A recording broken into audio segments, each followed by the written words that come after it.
Happy Thursday, everybody. I hope we're all doing good. It's your girl Seeker in the house. Happy Thursday. Today, I'm picking one of the topics that you sent a few weeks back about the things that you wanted me to discuss on this platform. And one of the topics that was selected or written down was, what factors do I need to consider in choosing, in deciding who it is that is going to be my lifetime partner? That is one of the biggest life transformational decisions that you will make in this life. And so you want to make sure that your head is screwed on right, that everything that needs to be good about you is good before you make that kind of a decision. Hello, Ingrid, Sister Helen, Sister Net. How are you all doing? I hope you're all doing good. I'm waiting for the love hearts to start popping up the screen before I hit the ground running. So if you're here and you can hear me, keep your fingers on the love hearts, the red ones. I love those. Keep them flowing so that I can start talking. Yeah. So what are some of the things that you need to think about in deciding who it is that you're yoking with? I love you. I have a very engaged family, and I love that. What are the things that you need to think about? The first thing for me is that so many people are in such a rush to get married. My biological clock is ticking. Everybody is married. All my classmates are married. All the women I went to school with are married. All the girls in my church are married. You have your own life to live and your own destiny to fulfill. The fact that one person is doing something or everybody else is doing something doesn't mean that you also have to do the same thing. You're not them. They're not you. You have your own path in life. And so don't go through life. Hello, darling. Don't go through life allowing somebody else's life to dictate the pace of yours. Know your own self. Ask yourself the questions. Am I even ready for this life transformational commitment? And don't be in any hurry. In a lot of families, there's a lot of family pressure from parents. You have to get married. Everybody is married. I need my grandchildren. I'm growing old. You're growing older. You need to get married. You need to settle down. Whilst having a lifetime partner is nice, can be very exciting. But trust me, if you marry the wrong person, it will be the worst decision you made. Unraveling that, getting out of it, finding a way to cope after it. It's not easy. Go ask anybody who's been divorced and they'll tell you, was it the most fabulous time of your life? No, it isn't. Even when you've done it for the so-called right reasons, it leaves all kinds of debris, emotional debris, financial debris, all kinds of issues that you now have to be picking back up and trying to solve.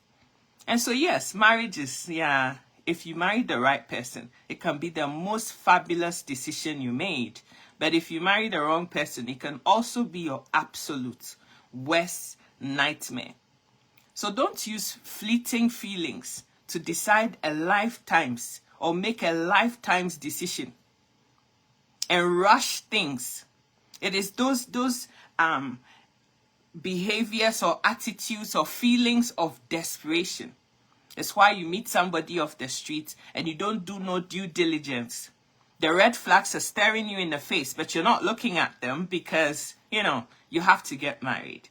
So you're in such a hurry to do it quickly so that you can get married. And you're not looking for the small details that are staring you in the face. But you're driven by, butterfly feelings and all of these things. Let me just do it quickly. What's the point? I can study him in the marriage. I can get to know her in the marriage. You're already married. That's not the time for studying somebody. By this point, you've made the decision. The deed has been done. It's now time for you to focus. Not now be doing what you should have done dating in the marriage. And so if you don't take the time and you decide what that time is to actually get to know people, get to know them for really them, and you just look at what you see, which brings me to my second point. how handsome they're looking. Yeah, beauty is only skin deep. I always say that. Beauty, only skin deep. 20 years ago, I did not look like this. Okay, now I'm in my middle ages. This is me. This is the 40-year-old me. 20 years from now, I will be a different person. And that is all just me. Different phases of me, right?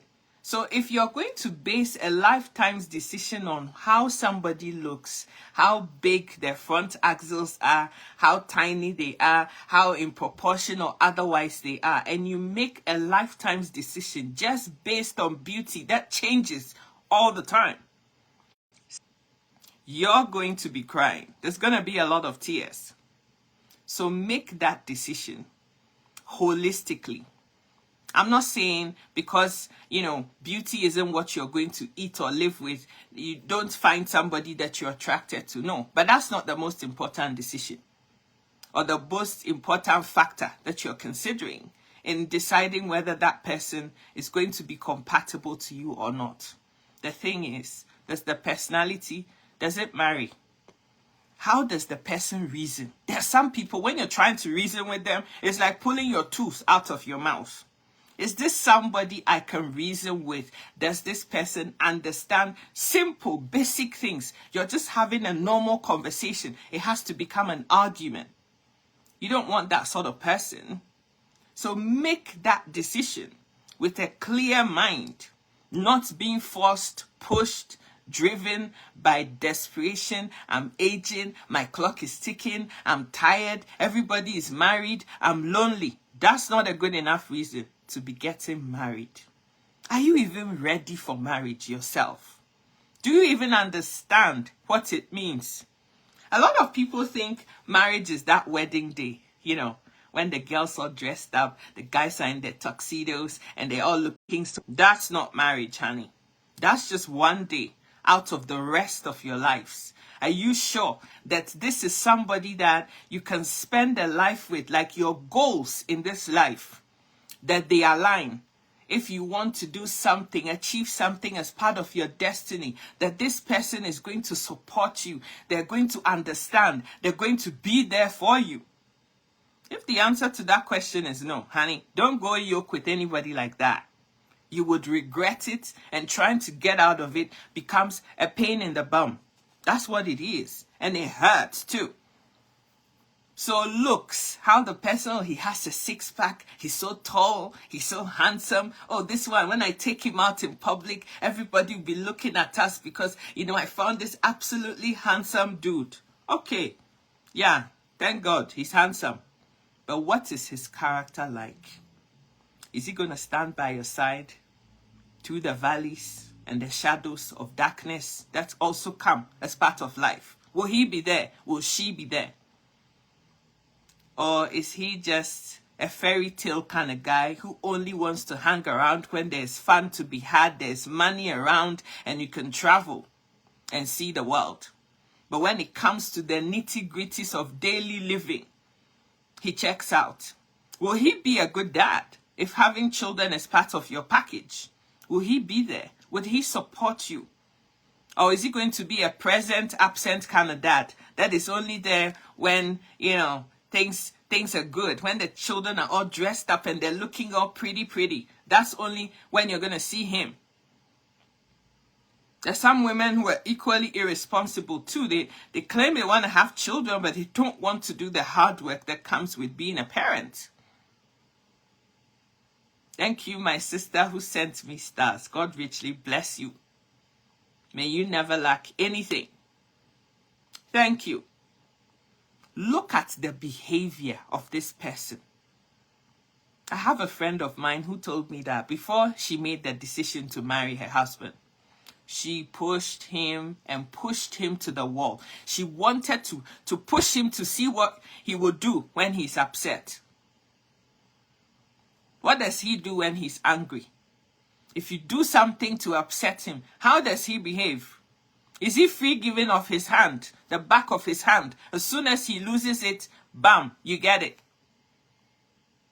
She checked all these things and pushed and pushed and annoyed him, did all kinds of things just to see what he would do when he's angry.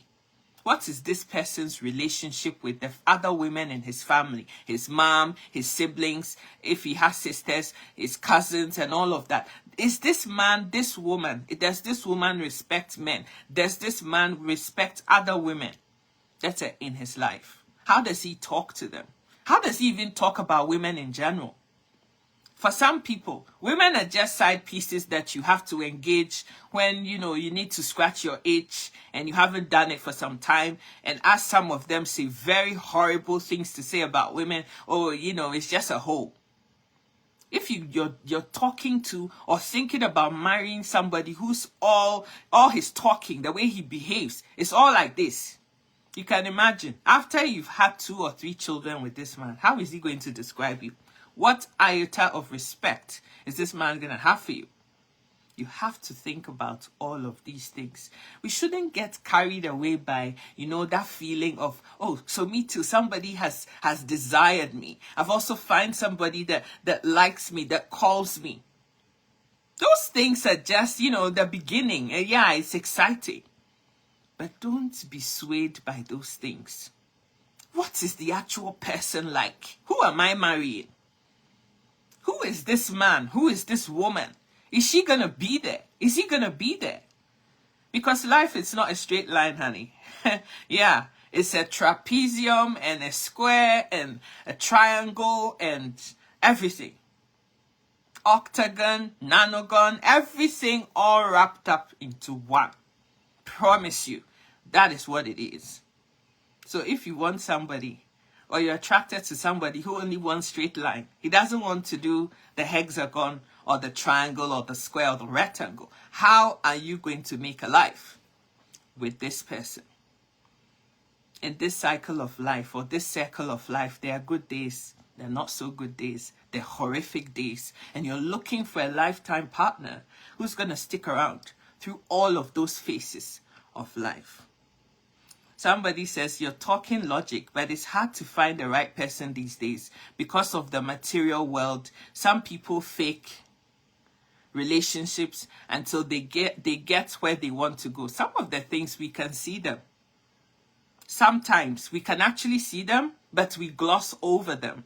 And if you spent enough time with somebody, you actually know what the people are like. We always say these things to ourselves because, it makes us feel better. But the truth about it is that if you really take the trouble, you're not going there because you just want to enjoy the hugs and the kisses and all of that. And if you guys are already doing the do, then those kinds of things. No, you're paying attention to everything they're saying. The mouthpiece to the heart is what the eyes and the mouth say. Don't take a word out of what somebody is saying for granted, because that's really who they are. And oftentimes they keep repeating themselves, but we're so blinded. We're not hearing what they're saying. There's a lot of things that we need to be paying attention to when we're dating somebody. And not get carried. Oh, he's taking me out. You're so excited. You put your best dress on and you're so excited about that dinner that you're going to have. The same jollof rice and chicken that you can cook yourself in your own house. I'm not saying the gesture isn't pleasant, but I'm saying that there's so many things. This is a lifetime decision, my love. A lifetime decision. If somebody can't accept that, $100 is all you make a week. Let's say $500 is all you make a week. So your monthly salary is $2,000 or $2,000, whatever your currency happens to be. And so this is the kind of lifestyle that I can afford. And this person is pushing you. You have to do something. You're the man. You must afford this kind of way. I read a story in the newspaper. I'll say this and I'll end this because we have to come back and talk about this thing part 2. And we would tomorrow. I read in the newspaper about this girl who had dated this man. According to her, she was the most fantastic guy. She felt that she could make a life with him and everything. But this girl wanted a certain type of wedding. This guy could ill afford. because he doesn't have money. He can't afford it. She wants a state-of-the-art wedding. The guy can't afford it.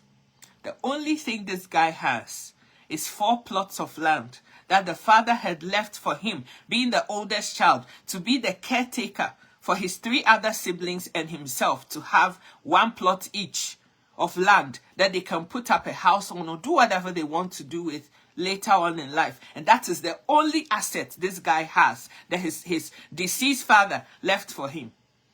This girl wants him to sell all 4 plots of land and use that money for their wedding.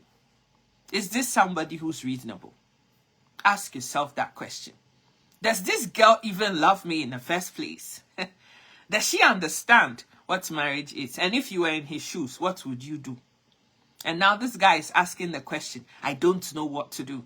And I'm just thinking, I'm just ready to slap your face. Like, this is not even a decision that warrants anybody telling you what to do. Because the writing is already on the wall. When you marry a woman like this, end of the month comes, you're living in a 2-bedroom little apartment because that's what you can afford. It's not big enough. Look at this. Mr. So and his wife, they are living in a mansion, their own built house. You have to do something. These are the sorts of wives that push their husbands into things they should never get into. And the men also don't have brains screwed on right, so they follow it and go get themselves dabbed into all kinds of things that they should never be involved in because they couldn't stand and withstand the pressure from their wives.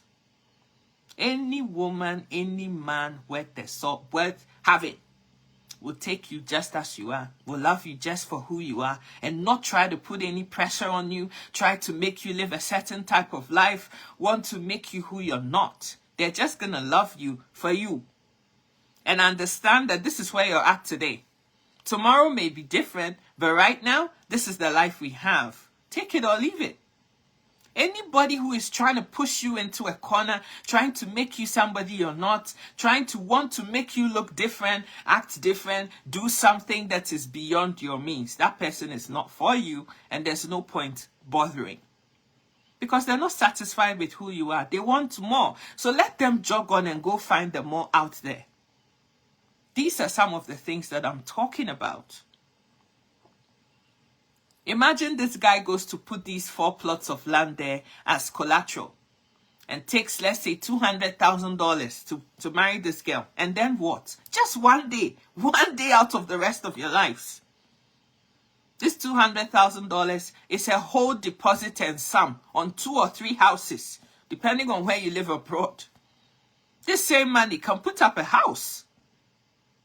It can buy houses in different parts of the world. Proper houses that people can live in.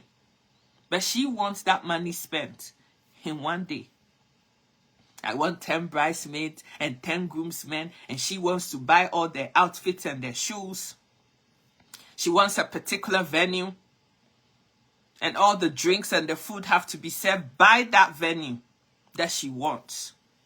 This is a place that presidents and other people who have money, businessmen, that's where they have their functions. This guy can ill afford it. But that's what this girl wants. Is this demand reasonable? It's just one day. I'm not saying weddings are not nice. They are. But if you can't afford a wedding, you don't have to. Cut your coat according to your size. Simple as that. And any man or woman who cannot understand this basic concept does not love you. Yeah, you can put up angry faces all you want, but the truth is the truth. The person can't afford a wedding. What do you want him to do? Donate his kidney?